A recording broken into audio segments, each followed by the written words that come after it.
galera da primeira série, tudo bem? Já falamos de evolução, certo? Chegamos agora ao capítulo 5.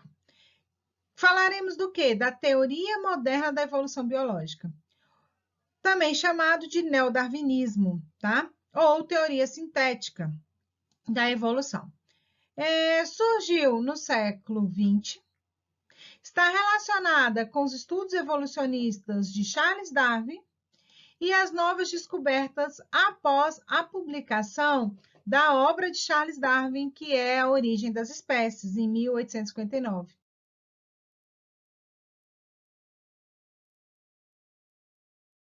Então, de acordo com a teoria da evolução, da teoria moderna da evolução, vários fatores evolutivos atuam nas populações para que ocorra evolução biológica. Aí tem aí fatores evolutivos. Que fatores evolutivos seriam esses? Seriam condições ambientais para que ocorra variabilidade genética. Nós temos aí como principais mutações, recombinações gênicas, seleção natural, deriva gênica, migração. Certo? Vamos lá. Como mutação, começando a falar sobre mutação, nós temos aí o conceito de mutação gênica. É toda alteração em qualquer sequência da base nitrogenada do DNA, responsável por determinada característica do organismo, certo? Então, qualquer alteração aí na base nitrogenada, nós vamos dar origem a mutações. As mutações geralmente se originam espontaneamente, certo? Por acidentes na duplicação do DNA ou no metabolismo celular, havendo vários agentes mutagênicos de natureza físico-química. Então, a gente tem um ambiente sem interferência, mutagênica, só seria um ambiente controlado de laboratório. O efeito de uma mutação depende do local em que ocorre e o tipo de alteração provocada. Pode ocorrer em qualquer célula do organismo, seja ela somática ou germinativa, mas terão consequências evolutivas apenas as mutações que ocorrerem em células germinativas, que formam gametas, que dão origem aos gametas. A mutação ocorrida em uma célula somática, as outras células do corpo humano, não será hereditária, restringindo-se ao organismo atingido. Então, pode ter graves consequências, mas ao indivíduo. Por exemplo, se eu tenho uma mutação numa célula da minha pele que vai dar origem a um câncer de pele, pode ter uma grave consequência para mim enquanto indivíduo, mas não vai passar essa mutação para os meus descendentes, para os meus filhos, né? Não é porque eu tive câncer de pele que eles teve uma alteração da minha célula que eles vão ter. Então, se vai para a célula somática, tá? Não tem. Mas se isso tem origem hereditária, tá lá no gameta que formou o indivíduo, tá no óvulo, tá no espermatozoide, no ovócito ou no espermatozoide, aí sim, aí vai ser uma mutação que vai dar consequência a gerações, vai ter características hereditárias. Nós temos também mutações cromossômicas, que consiste em qualquer alteração na estrutura ou no número do cromossomo. As mutações cromossômicas, elas geralmente acarretam alterações no fenótipo. Lembram a diferença de fenótipo e genótipo? Fenótipo é aquela que o meio interfere, a gente consegue ver que aquele indivíduo tem alguma alteração no seu DNA. A gente tem como exemplo aí uma alteração numérica no número de cromossomos, que é a síndrome de Down. A síndrome de Down é a trissonomia do cromossomo 21. O que é isso? Ele deveria estar em pares, os nossos cromossomos deveriam estar em pares. No par 21, ele tem um trio. E isso aí gera todas aquelas alterações físicas no indivíduo, tá? E até intelectuais no indivíduo portador da síndrome de Down, tá? Pode ocasionar esterilidade e morte, né? Precoce, debilidade física, mental e etc. Tá bom?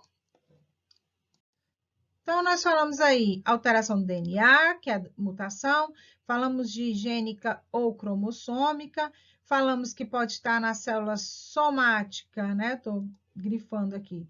falamos da alteração do DNA, falamos gênica ou cromossoma, pode estar na célula somática ou germinativa, e nós temos ainda a mutação podendo ser espontânea ou ou induzida. Como que é isso? As espontâneas não têm causa aparente, tá? Diferente das provocadas por agentes mutagênicos. Por isso, elas são chamadas de mutações induzidas, tá? Aí nós vamos para a sequência.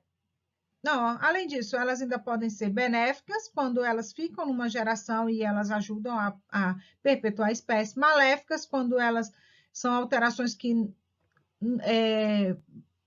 vez de beneficiar, elas atrapalham o indivíduo para a sua seleção.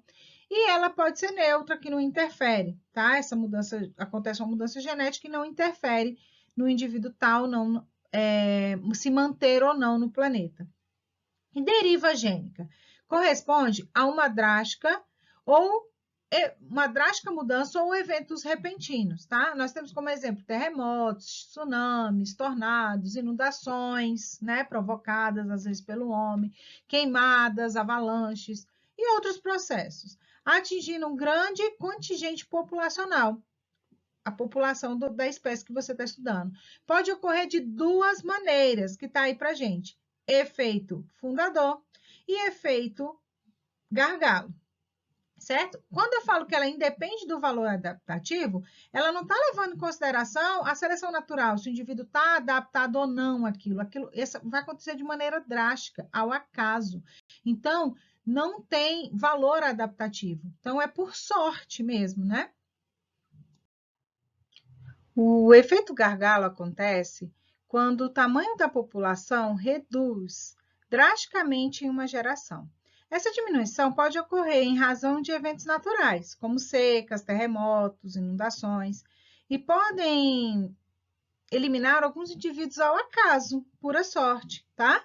Deixando apenas alguns organismos que possuem variações genéticas reduzidas, para dar origem a uma nova população. Essa nova população possuirá frequência alélica diferente das iniciais. E temos aí na outra imagem o efeito fundador. O efeito fundador é o estabelecimento de uma população nova a partir de poucos indivíduos fundadores. Essa população de indivíduos representou apenas uma pequena porção da variação genética encontrada na população original, favorecendo a fixação de um determinado característica, um determinado alelo por efeito da deriva genética. Observe aí nos desenhos. No efeito gargalo, você pode ver a formação de uma nova população. No começo, era equilibrado, bolinhas amarelas e vermelhas representando as diferenças de características de alelos.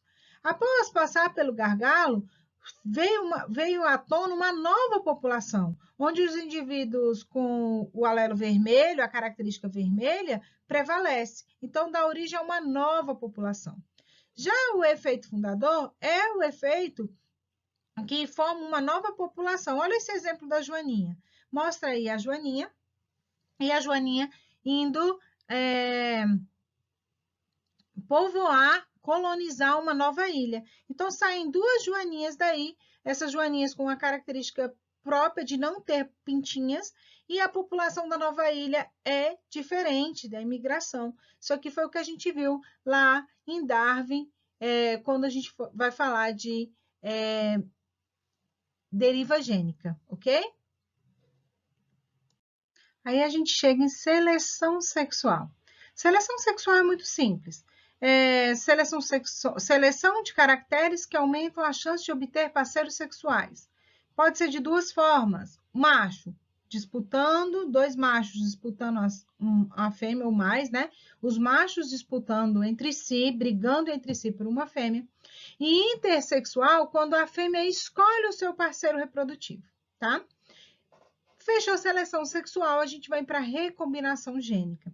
Recombinação gênica consiste em rearranjar os genes, né, existentes numa população. É recombinar, tá?